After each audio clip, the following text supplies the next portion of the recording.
नमस्कार, मैं हूं आपके साथ काजल सोनी। स्वागत है आप सभी का दैनिक भास्कर के डिजिटल प्लेटफॉर्म पर। मिडिल ईस्ट में जारी तनाव और वैश्विक अनिश्चितता के बीच भारत में आर्थिक मोर्चे पर लगातार बड़े फैसले लिए जा रहे हैं। पिछले 48 घंटे में सरकार और उद्योग जगत की ओर से ऐसे 4 बड़े फैसले सामने हैं जिनका सीधा असर आम आदमी की जेब पर पड़ सकता है। इन फैसलों में सोने और चांदी पर आयात शुल्क बढ़ाना है, दूध की कीमतों में इजाफा, चीनी के निर्यात पर रोक और CNG के दाम बढ़ाना शामिल है। इन सभी फैसलों के बाद अब लोगों के मन में सबसे बड़ा सवाल यही है कि क्या अगला बड़ा फैसला पेट्रोल डीजल की कीमतों में बढ़ोतरी हो सकता है।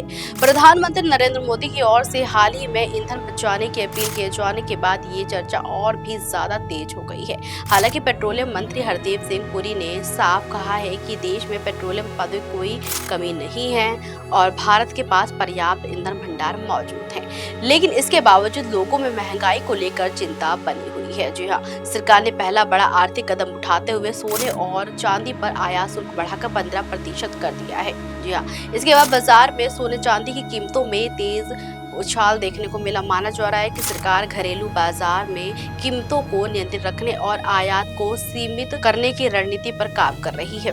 जी हाँ, इसके अलावा डेयरी कंपनियों ने भी आम लोगों को बड़ा झटका दिया है। अमूल और मदर डेयरी ने दूध की कीमतों में प्रति लीटर 2 रुपए तक की बढ़ोतरी कर दी है। इससे घरों का मासिक बजट और भी ज्यादा प्रभावित हो गया है। जी हाँ, वही तीसरा बड़ा फैसला लेते हुए केंद्र सरकार ने घरेलू बाजार में चीनी की उपलब्धता बनाए रखने के लिए उसके निर्यात पर पूरी तरह से रोक लगा दी है। ये प्रतिबंध सितंबर 2026 तक लागू रहेगा। सरकार का कहना है गन्ने का उत्पादन लगातार दबाव में और मांग बढ़ने के कारण ये कदम जरूरी हो गया था।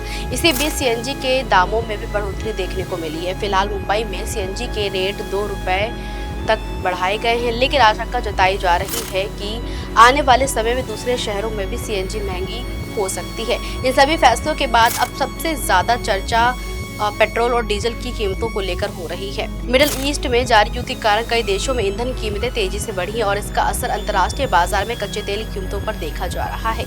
मीडिया रिपोर्ट्स के मुताबिक सरकारी तेल कंपनियां इंडियन ऑयल, BPCL और HPCL को हर महीने करीब 30,000 करोड़ रुपए का नुकसान उठाना पड़ रहा है। ऐसे माना जा रहा है कि तेल कंपनियां सरकार पर पेट्रोल डीजल के दाम बढ़ाने का दबाव बना सकती हैं। हालांकि पेट्रोलियम मंत्री हरदीप सिंह पुरी ने कहा है कि भारत दुनिया का ऐसा देश है जिसने पिछले 4 वर्षों में अंतर्राष्ट्रीय संकटों के बावजूद ईंधन की कीमतों को नियंत्रित रखा है। फिलहाल आम जनता की निगाहें सरकार के अगले फैसले पर टिकी हुई है और लोग ये जानना चाहते हैं कि आने वाले दिनों में महंगाई और बढ़ेगी या सरकार राहत देने में सफल रहेगी। खैर, इसमें आपकी क्या राय है हमें जरूर बताइएगा। देखते रहिए दैनिक भास्कर डिजिटल।